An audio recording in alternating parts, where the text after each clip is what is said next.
മറ്റൊരു ഞെട്ടിപ്പിക്കുന്ന കൊലപാതകത്തിന്റെ ശിക്ഷാവിധി പ്രഖ്യാപിക്കുന്ന ദിവസം കൂടിയാണ്. അത് പാലക്കാട് നെന്മാറ സജിത വധക്കേസിലാണ് ശിക്ഷാവിധി ഇന്ന് പ്രസ്താവിക്കുന്നത്. കുപ്രസിദ്ധ കൊലയാളി ചെന്താമരയാണ് കേസിലെ പ്രതി. 5 മാസം നീണ്ട വിചാരണക്കൊടുവിൽ ചെന്താമര കുറ്റക്കാരനാണെന്ന് കഴിഞ്ഞ ദിവസം കോടതി കണ്ടെത്തിയിരുന്നു. ഇയാൾക്കെതിരെ കൊലപാതകം, തെളിവ് നശിപ്പിക്കൽ, അതിക്രമിച്ചു കടക്കൽ കുറ്റങ്ങൾ തെളിയിക്കപ്പെട്ടിട്ടുണ്ട്. പാലക്കാട് ജില്ലാ അഡീഷണൽ സെഷൻസ് കോടതി ജഡ്ജ് കെന്നത്ത് ജോർജ് ഉച്ചയ്ക്ക് 12 മണിയോടെ വിധി പറയും.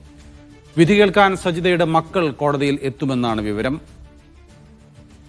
സാജിദ് അജ്മലാണ് വിവരങ്ങൾ നൽകാനുള്ളത്. സാജിദ്, ചെന്താമരയുടെ വിധി ഇന്നറിയാമല്ലോ.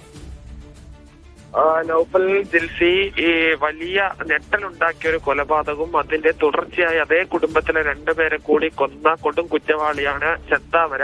ഈ കേസിലാണ് ഇന്ന് ഈ വിധി പറയുന്നത്. 12 മണിയോടുകൂടി ഈ വിധി വരും എന്നുള്ളത് പ്രതീക്ഷിക്കുന്നത്. കഴിഞ്ഞ ദിവസം ഈ കുറ്റക്കാരനാണെന്ന് കണ്ടെത്തുകയും അതിന്മേൽ വാദം നടക്കുകയും ചെയ്തിരുന്നു.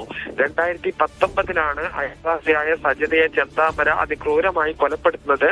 ഇതിന് കാരണം ഈ മന്ത്രവാദിയെ പോയി കണ്ടപ്പോൾ ചെന്താമരയുടെ ഭാര്യ പിണങ്ങിപ്പോയിരുന്നു. ഇതിന് കാരണം സജിതയാണെന്ന് മന്ത്രവാദി പറഞ്ഞു എന്നുള്ളതാണ് പറയുന്നത്.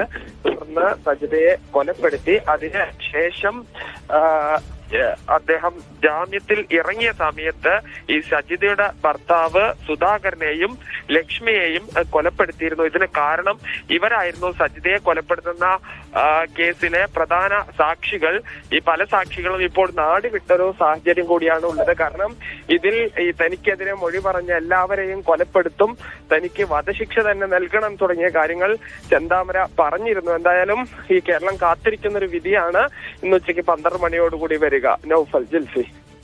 ശരി സാജിദ്, എന്തായാലും ഉച്ചയ്ക്ക് 12 മണിയോടുകൂടെ തന്നെ ചെന്താമരയുടെ ഈ കേസിലെ വിധി എന്താണ് എന്നുള്ളത് കോടതി പറയും.